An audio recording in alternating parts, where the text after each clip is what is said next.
Class 10-এর অনুপাত সমানুপাত। প্রথম প্রশ্ন হচ্ছে চতুর্থ সমানুপাতি নির্ণয় করি। প্রথম সংখ্যা, দ্বিতীয় সংখ্যা, তৃতীয় সংখ্যা, চতুর্থ সংখ্যা দেয়নি, সেই জন্য মনে করি চতুর্থ সমানুপাতি এক্স কিগ্রা। তাহলে আমাকে কেন এক্স কিগ্রা নিলাম? যেহেতু অনুপাত, কিগ্রা কিগ্রা কেটে যাবে, অনুপাতে কোনো একক থাকবে না। তাহলে এবার কী করলাম? প্রথম সংখ্যা বাই দ্বিতীয় সংখ্যা ইকুয়াল তৃতীয় সংখ্যা বাই চতুর্থ সংখ্যা। আমরা সূত্র থেকে পাচ্ছি কি A by B equal to C by D. তাহলে এটা সমাধান করলে X equal to 28.8 into 7.6 by 9.6 into 10 করলাম। কেন? এখানে একটা দশমিক, এই দশমিক কেটে গেল। এবারে কি 28.8 পয়েন্ট আছে, তাই 10 নিয়েছি। এবার কাটাকুটি করে আমি কত পাচ্ছি না 12 গুণ 19 বাই 10, তাহলে সমান 22.8। তাহলে আমার এক্স ইকুয়াল টু 22.8 কিগ্রা, চতুর্থ সমানুপাতি। এবার বলেছে কি দুটো সংখ্যা দিয়েছে, তৃতীয় সমানুপাতি নির্ণয় করি। তাহলে মনে করি তৃতীয় সমানুপাতি পি। তাহলে প্রথম সমানুপাতি প্রথম সংখ্যা, দ্বিতীয় সংখ্যা, তৃতীয় সংখ্যা। তাহলে প্রথম সংখ্যা বাই দ্বিতীয় সংখ্যা, যদি তিনটে সমানুপাতি থাকে তখন হবে প্রথম সংখ্যা বাই দ্বিতীয় সংখ্যা ইকুয়াল টু দ্বিতীয় সংখ্যা বাই তৃতীয় সংখ্যা। তাহলে প্রথম সংখ্যা মানে A by B equal to B by C, প্রথম সংখ্যা বাই দ্বিতীয় সংখ্যা ইকুয়াল টু দ্বিতীয় সংখ্যা বাই তৃতীয় সংখ্যা, তৃতীয় সমানুপাতি।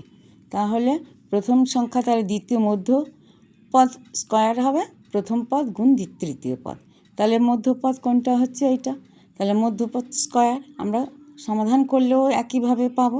তাহলে মধ্যপদ স্কয়ার ইকুয়াল টু মানে দ্বিতীয় পদ স্কয়ার ইকুয়াল টু তৃতীয় পদ ইন্টু প্রথম পদ। তাহলে আমি সমাধান করে কি পাচ্ছি? সমাধান করে এই মানটা পেলাম। তাহলে পি ইকুয়াল টু, এটা A square minus B square সূত্র ভেঙে ফেললাম, A plus B into B plus A minus B, A plus B equal into A minus B.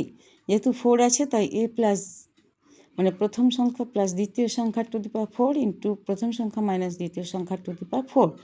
তাহলে এটা করলে by x minus y to the power square. তাহলে একটা 4 আছে তাই স্কোয়ার কেটে গেল।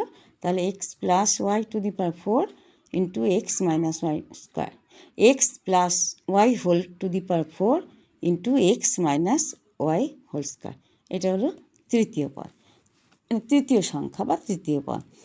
এবারে কি বলেছে না দুটো সংখ্যা দিয়েছে, এর মধ্য সমানুপাতি, সেটাকে আমি মনে করলাম মধ্য সমানুপাতি পি। তাহলে আমরা আগের সূত্রে দেখেছি যে মধ্যপদ স্কোয়ার ইকুয়াল টু প্রথম পদ ইন্টু দ্বিতীয় পদ। তাহলে প্রথম পদ P square equal to X to the power 4 into Y to the power 4, উভয় পক্ষ বর্গমূল করলাম। তাহলে P equal to X square into Y square, এটা হলো অ্যান্সার। এবারে বলেছে 5টি ক্রমিক সমানুপাতি সংখ্যার প্রথমটি 2 এবং দ্বিতীয়টি 6, প্রথমটি 2 এবং দ্বিতীয়টি 6 হলে পঞ্চমটি নির্ণয় করি। ক্রমিক সমানুপাতি, তাহলে আমরা পরপর যে 2 এর পর 3 তা আনি।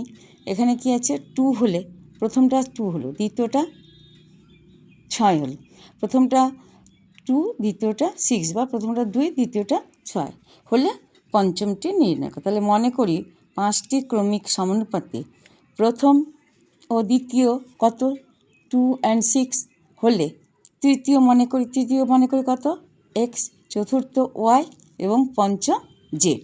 তাহলে আমি 3টে ধরে ধরে করবো। তাহলে প্রথম দ্বিতীয় জানি, তৃতীয় জানি না, সেটাকে এক্স ধরেছি। তাহলে আমি সূত্রে ফেললে কী হবে না 2, 6 ও এক্স, এই তিনটে পদকে সমানুপাতি করলে কী হবে না মধ্যপদ স্কোয়ার ইকুয়াল টু প্রথম পদ ইন্টু দ্বিতীয় পদ। তাহলে x equal to 6 into 6 by 2, তাহলে 2 3 6 মানে 18, এক্সের মান কত পেলাম 18। এবং এইভাবে কি করব তৃতীয় সমানুপাতি পেলাম 18। তাহলে এবার কি হলো না চতুর্থ সমানুপাতি এবার কত করব, তৃতীয় সমানুপাতি 18, তাহলে 6 মানে দ্বিতীয় পদ, তৃতীয় পদ, চতুর্থ পদ। তাহলে দ্বিতীয় পদ, তৃতীয় পদ, চতুর্থ পদ, এই তিনটেকে নিলাম, নিয়ে কি করব, মধ্যপদ স্কয়ার, তিনটে হলে কী হবে, মধ্যপদ square equal to 6 into Y, তাহলে ওয়াই ইকুয়াল টু কত হলো 54, তাহলে চতুর্থ সমানুপাতি হয়ে গেল 54। এবারে কি হবে না পঞ্চম সমানুপাতি, তাহলে জেডের মান, তাহলে তখন আমি কি করব, তৃতীয় পদ চতুর্থ পদ পঞ্চম পদ, তৃতীয় পদ চতুর্থ পদ পঞ্চম পদ, তাহলে এই তিনটে সংখ্যা নিলে আমরা কী করব, মধ্যপদ স্কয়ার মানে 54 স্কয়ার ইকুয়াল টু প্রথম পদ ইন্টু তৃতীয় পদ, তাহলে জেড অতএব জেড ইকুয়াল টু 54 ইন্টু 54/18, তাহলে কাটাকুটি করলে কত পাবো না 162, তাহলে পঞ্চম সমানুপাতি হলো 162। তাহলে পাঁচটা সমানুপাতি যদি আমাকে তিনটে বের করতে হয়, দুটো বলে হয়, আমি তিনটে ধরে ধরে করব।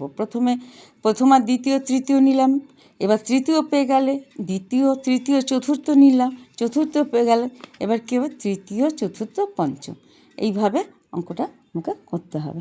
এখানে এটা শেষ করছি ক্লাস 9-এর।